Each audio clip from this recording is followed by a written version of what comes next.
평화롭고 여유 있고 화목할 때는 자유로울 수 있어요. 굳이 질서를 잡고 하지 않죠. 그러나 문제가 생기면 질서를 잡아야 돼요. 그리고 질서는 법을 따르는 것을 의미해요. 또한 질서는 한편으로 직분이죠. 법과 질서를 유지하기 위해서 직분자를 세우는 거잖아요. 사회의 질서를 유지하기 위해서는 경찰이라는 직분을 세우는 거잖아요.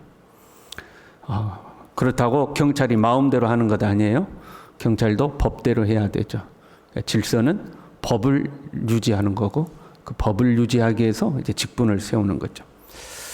교회의 문제에 대해서 말씀하셨어요. 그리고 질서에 대해서 말씀하셨죠. 그리고 본문은 이제 직분에 대해서 말씀하시죠. 교회에서 가르치고 주관하려면 직분을 얻어야 한다 하는 의미가 숨어 있는 거예요. 직분을 얻어야 권한이 생기고 그 권한이 생겨야 권한을 가지고 어떤 것을 주관해서 할 수 있는 거죠. 자기에게 주어진 권한을 법대로 진행하고 집행하는 것이 질서라고 말할 수가 있는 거죠. 1절에요. 미쁘다 이 말이여. 이 말은 이 말이 옳다 그 말이에요. 이 말이 옳다. 무슨 말이요? 곧 사람이 감독의 직분을 얻으려 함은 선한 일을 사모하는 것이라 함이로다. 이 말이 옳다는 거죠. 감독의 직분을 얻기를 원하는 것이 선한 일을 사모하는 것이다 하는 거죠. 좀 더 하나님 앞에 헌신하고 좀 더 교회 공동체에서 고난이 있는 일을 하려면 먼저 직분을 얻어야 된다. 직분을 얻지는 못하고 이것도 간섭하고 저것도 간섭하고 내가 원하는 대로 주관하려고 하면 그것은 이제 옳권이 되는 거죠. 아무나 그러면 직분을 얻는가? 아니죠. 자격이 있어야 되는 거예요. 교회만 그런 것이 아니라 세상의 모든 직분에는 자격이 있죠. 자격 조건이라는 게 있어요. 우리가 어떤 취업을 하더라도 취업에서 작은 자리를 하나 얻으려고 해도 거기에는 자격 조건이 있는 거잖아요. 직분에는 권력이 주어지기 때문에 그것을 올바르게 수행할 수 있는 자격을 갖추도록 하는 거죠. 그래서 미쁘다 이 말이요. 곧 사람이 감독의 직분을 얻으려 하면 선한 일을 사모하는 것이라 함이로다 하고 그 다음부터는 그 감독의 자격 조건에 대해서 이제 쭉 기록하고 있죠. 그 다음에는 이제 집사의 자격 조건에 대해서도 쭉 기록하고 있고요. 이 감독이란 오늘날 목회자를 의미하고 있는 겁니다. 초대교회는 장로와 감독의 직분, 장로도 있고 감독도 있는데 이 둘이 분리되지 않았어요. 감독과 장로는 교회를 지도하고 말씀을 가르치는 목회자의 직책을 일컫는 두 가지 다른 표현으로 혼용되어 이렇게 사용하기도 했어요. 그러다가 이제 세월이 지나면서 지금의 목사, 장로 이렇게 이제 나뉘게 되는 거죠. 이 장로라는 단어는 주로 각 해당에서 경험과 나이가 많은 사람이 말씀을 가르치게 했던 유대교의 제도에서 나온 거죠. 유대교는 다 이제 장로를 세웠으니까요. 자연스럽게 교회 공동체 안에 연장자 중에서 지혜가 있고 경험이 있는 사람, 그렇게 공동체로부터 인정받는 사람이 교회를 이제 지도하게 된 거죠. 이제 지금도 선교지에 가서 보면 이제 여러 군데 동네마다 교회가 세워지잖아요. 교회 공동체가. 근데 거기에 정식으로 훈련받은 목회자가 다 갈 수 없으면 그 동네에서 그래도 가장 믿음이 좋고 나이도 좀 있고 사람들을 지도할 수 있는 사람을 에게 목회자 역할을 시키는 거죠. 이제 그런 개념의 그 유대교의 제도 중에 하나에서 나온 게 이제 장로죠. 감독은 당시 헬라와 그의 종속된 도시를 다스리던 관리나 관원을 일컫는 용어였어요. 그게 이제 감독이었어요. 당시의 행정 제도가 반영된 표현이죠. 헬라 제도에서 나온 단어야. 교회를 감독하고 관리하는 측면을 강조하는 용어가 이제 감독이었죠. 장로는 기존의 그 공동체 안에 있는 사람 중에서 연장자 중에 교회를 지도할 만한 사람이 이제 장로가 됐다면 감독이란 지금의 목회자처럼 나이나 그 공동체에서의 출신의 여부와 상관없이 교회 지도자들이 감독으로 이렇게 세우는 거죠. 그게 이제 감독이죠. 지금의 목회자가 되는 거죠. 그러면 감독의 직분을 얻으려 하면 그 뭐예요? 목회자가 되려고 하는 것은 그 말이에요. 감독의 직분을 얻으려고 하는 것은, 목회자가 되려고 하는 것은 선한 일을 사모하는 것이다. 그런 의미죠. 정확한 의미는요. 선한 일을 사모한다는 것은 훌륭한 것이다. 그런 말이에요. 훌륭한 것이다. 지금과 전혀 다른 상황이에요. 지금도 사실은 목회자 지망생이 이제 없죠. 그래서 신학교가 미달에 있고, 그나마 신학교에 오는 사람도 이제 나이 든 사람들, 여자들 위주의 나이 든 사람들이 50대 이상의 사람들이 학생으로 오고요. 그래도 이제 미달이고 그러죠. 사실 굉장히 심각해요. 이 목회자 수급의 문제가. 지금은 목회자가 많다 그러는데 앞으로 이제 정말 목회자가 없어져요. 신학교들이 이제 통폐합돼야 된다는 논의가 10년 전부터 있었거든요. 유지가 안 돼요. 학생 숫자가 줄어드니까. 요즘은 이제 유튜브가 발달해 가지고 젊은 목회자들이 그 유튜브를 통해 가지고 뭐 자기들의 심경을 많이 이야기하거든요. 전통적인 교회에 속하지 않고 자기들 나름대로 새로운 교회 형태를 막 만들어 가요. 이제 그러면서 자기들의 심경을 말하는데 몇 번 이렇게 들어보니까 가장 큰 문제가 뭐냐면 경제적으로 어렵다는 거. 이제 부목사부터 이렇게 해 가는데 그 경제적으로 어렵다는 거죠. 차라리 교회에 속하지 않고 자기가 밖에 나가서 일하면서 주중에는 일하고 뭐 주말에만 교회에서 섬긴다거나 그런 게 차라리 낫다 이제 이런 거죠. 두 번째 어려움은 사회적 인식을 두려워하죠.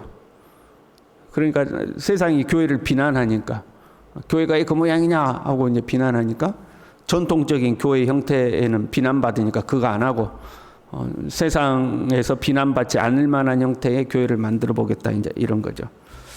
세상이 보기에 좋은 교회, 세상이 보기에 칭찬받는 목회자 이제 이걸 꿈꾸는 거죠.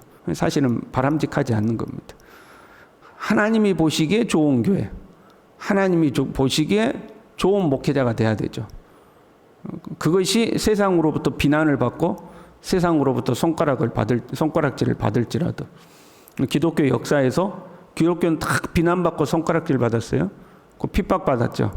그러니까 하나님 보시기에 좋은 교회, 하나님 보시기에 좋은 목회자가 되려고 하는 것이 아니라 세상이 보기에 좋은 교회, 세상이 보기에 칭찬할 만한 교회, 이제 그거 되려고 하는 거죠. 사실 문제가 심각한 거죠. 그럼에도 불구하고 현재 이제 목회자 지망생들이 줄어들어요. 그런데 당시의 감독은 지금과 비교도 안 되죠. 지금의 어려움과는. 목숨을 내놔야 돼요. 자칫 잘못하면 죽어요. 그러잖아요. 잡혀가고 핍박받는 시대 아니에요? 그런 상황 속에서 목회자가 되려고 한다. 참 훌륭한 일이라는 거예요. 참 대단한 일이라는 거죠. 자신보다도 교회를 생각해야 되고 교회를 위해서 자신의 목숨을 내놓을 수 있어야 되죠. 그럼에도 그 직분을 사모한다. 그 선한 일이라는 거예요. 그 교회에서 권한 있는 일을 하려면 그 정도 각오는 해야 된다는 거예요. 사람들은요, 책임은 지지 않으면서 말하기를 좋아하죠. 지금 교회 내 여자들이 화려한 옷을 입고 화려한 치장을 하고 세상의 힘과 권력을 보여주면서 교회를 주관하고 교회 일에 간섭하고 교회를 혼란스럽게 해요. 그러나 정작 책임은요, 직분자들이 지는 거죠. 그 사람들이 책임지는 거 아니에요. 직분을 가진 자들이 책임을 지는 거죠. 제일 쉬운 것이 말이에요. 이건 이랬어야지, 저건 저랬어야지, 문제점을 찾아내고 비난하고 하는 것은 누구라도 할 수 있어요. 그런데 그렇게 말하기 전에 자신이 공동체로부터 인정을 받아서 직분을 얻고 직분자로서의 책임질 각오를 하고 일을 해야 되는 거죠. 그런데 그러지 않았다 하는 거죠. 그리고 그 직분을 얻으려면 다음에 자격을 갖추기 위해서 경건의 훈련을 해야 되는 거죠. 나도 한번 일해봐야겠다. 그래서 직분이 주어지는 게 아니라 공동체로부터 인정받을 만한 그 자격을 갖추기 위해서 먼저 경건의 훈련부터 해야 되는 거예요. 그 조건들이 이제 구체적으로 나와요. 그러므로 감독은 그 감독이 되려고 하는 것은 참 대단한 일인데 그렇다고 아무나 시키는 거 아니고 감독은 책망할 것이 없으며 첫 번째 조건부터 힘들죠. 감독이 되려면 첫째, 책망할 것이 없어야 된다. 여러분, 책망할 것이 없는 사람이 어디에 있을까요? 사람은 다 흠결이 있는 건데 책망할 것이 없어야 돼요. 이 말씀은 결코 흠이나 잘못이 없다 그런 의미가 아니라, 만약에 그러면 아무도 감독이 될 수 없겠죠. 책망할 것이 없는 사람이 감독돼야 된다 그러면 100% 온전한 사람 찾으면 없잖아요. 평판에 있어서 흠잡을 것이 없는 그런 말이에요. 그러니까 행동에 있어서 눈에 띄게 책망할 것이 없는 이제 그런 의미를 가지고 있어요. 평판에 있어서 흠잡을 것이 없는. 사소한 흠결이라기보다는 누가 보더라도 에이, 저 사람이 어떻게 목사야? 에이, 저 사람 목사 안 돼. 그런 평판을 받아서는 안 된다 그런 말이에요. 그런 책망받을 만한 일이 있어서 안 된다는 거죠. 지도자란 그 공동체의 구성원들과 비교해서 그 인격이나 댄댐이나 어떤 판단력이나 어떤 존중을 받고 지지를 받는 것에 이런 것들에 있어서 평균 이상은 돼야 된다 이 말이죠. 에이, 저 사람이 어떻게 우리 지도자야? 저 사람이 어떻게 우리 목회자야? 그런 평가를 받아서는 안 된다 이 말이죠. 그 다음에 말씀이요. 감독은 책망할 것이 없으며 한 아내의 남편이 되며, 반드시 결혼해야 된다는 겁니다. 이 말에는 이혼이나 재혼을 해서도 안 된다는 의미가 포함되어 있고, 여러 아내를 두어서도 안 된다는 의미가 포함되어 있어요. 한 아내의 남편이 되어야 된다 하는 거죠. 결혼 생활에 있어서 신실해야 된다 하는 의미를 가지고 있어요. 정상적으로 가정을 꾸리고 한 아내의 남편으로서 참되고 신실하며 도덕적으로 의심할 데가 없는 자여야 한다 하는 게 이제 한 아내의 남편이 돼야 되며 하는 거죠. 그래서 과거에는 결혼하지 않으면 목사 안수를 안 줬죠. 결혼을 해야지만 목사 안수를 줬어요. 제가 우리 집사람한테 빨리 결혼하자고 꼬신 것도 그거예요. 야, 목회하려면 결혼을 빨리 해야 되겠어. 어린 나이에 이제 결혼을 시킨 거예요. 결혼을 해야지 목사 안수를 줬죠. 여러분, 이게 왜 중요할까요? 감독의 조건으로 책망할 것이 없으며 그 다음에 한 아내의 남편이 돼야 된다는 것을 먼저 적어놨어요. 8절부터 보면 이 집사의 조건이 나오는데, 집사들도 마찬가지로 한 아내의 남편이 되를 좀 뒷부분에 기록하고 있어요. 근데 감독은 앞쪽에다가 한 아내의 남편이 되면 앞쪽에다 기록하고 있어요. 하나님이 가장 먼저 만드신 공동체가 가정이죠. 그렇잖아요. 남자와 여자를 만들어서 부부가 되게 하셔서 공동체가 이루어졌죠. 그리고 그 가정은 교회를 상징하고 있죠. 남편과 아내의 관계는 그리스도와 교회의 관계잖아요. 가정을 다스리지 못하는 사람은 교회 공동체를 다스릴 수가 없는 거예요. 그래서 4절에요. 자기 집을 잘 다스려 자녀들로 모든 공손함으로 복종하게 하는 자라야 할지며, 그리고 사람이 자기 집을 다스릴 줄 알지 못하면 어찌 하나님의 교회를 돌보리요. 결혼해서 가정을 이루고 그 가정을 먼저 다스릴 줄 알아야 교회 공동체를 다스릴 줄 아는 거다. 이제 이런 말씀인 거죠. 안타깝게도요, 상당히 많은 교회 지도자들이, 목사나 장로를 포함해 가지고 교회 지도자들이 가정 생활이 올바르지 않은 경우가 많죠.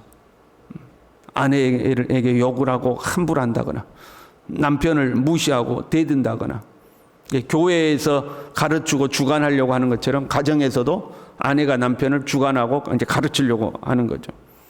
자녀들과 갈등하고 싸운다거나, 그런 경우들이 참 많은 것 같아요. 근데 가정을 다스릴 줄 알아야 교회도 다스릴 줄 아는 것이다 하는 거죠. 그런데 보세요.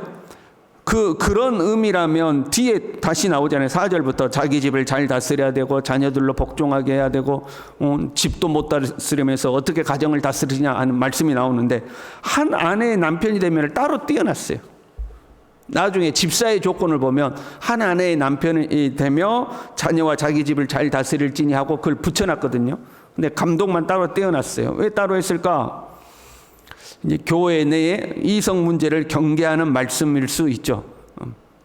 그럴 수도 있어요. 그러나 그것보다도 에베소서 5장 25절에 이렇게 되어 있어요. 남편들아, 아내 사랑하기를 그리스도께서 교회를 사랑하시고 그 교회를 위하여 자신을 주신 같이 하라. 남편이 아내를 사랑하는 것은 주님이 교회를 사랑하심처럼 해야 된다 하는 거죠. 다른 말로 하면 남편이 아내를 사랑함을 통해서 교회를 사랑하기를 배워야 한다 하는 거예요. 그래서 에베소서 5장 28절에는 다시 이렇게 해요. 자기 아내 사랑하기를 자신과 같이 할지니, 아내를 사랑하는 것이 자기를 사랑하는 것처럼 해야 돼. 그리고 29절에 누구든지 언제나 자기 육체를 미워하지 않고 오직 양육하여 보호하기를 그리스도께서 교회함과 같이 하나니. 아내를 사랑하고 미워하지 않고 사랑하고 잘 돌보는 것이 그리스도께서 교회에 하는 것과 같은 것이다 하는 거예요. 그러니까 아내를 사랑함을 통해서 교회를 사랑하기를 배우는 거예요. 아내를 사랑하면서 성도를 사랑하는 것을 배우는 거죠. 아내가 사랑스러워요. 그러면 사랑스러우면 사랑스러운 대로 주님이 교회를 바라보실 때, 성도를 바라보실 때 저렇게 보시겠구나, 그걸 배우는 거죠. 아내가 사랑스럽지 않고 좀 아내가 나를 힘들게 해요. 그럼에도 불구하고 사랑해야 되는 거죠. 주님이 그리 하셨으니까.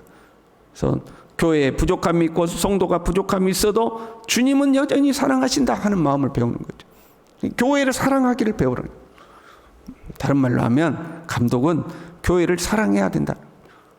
교회를 사랑해야 하는 자가 감독이 돼야 된다 하는 거죠. 그 다음 조건들은 계속해서 묵상하도록 하겠습니다. 저와 여러분이 하나님 앞에 주님의 몸된 교회를 사랑하는 하나님의 사람들이 될 수 있기를 바랍니다. 기도하겠습니다. 하나님 아버지, 주님의 몸된 교회에 지체로서 소속하게 하신 것을 감사를 드립니다. 주님이 세우신 질서를 존중하고 주님이 세우신 법에 순종하며 주님이 맡겨주신 직분에 충성하여서 주님의 몸된 교회를 든든히 세워가는 하나님의 사람들이 될 수 있도록 우리 모두를 붙들어 주시옵소서. 예수님의 이름으로 기도 올리옵나이다. 아멘. 우리 다 같이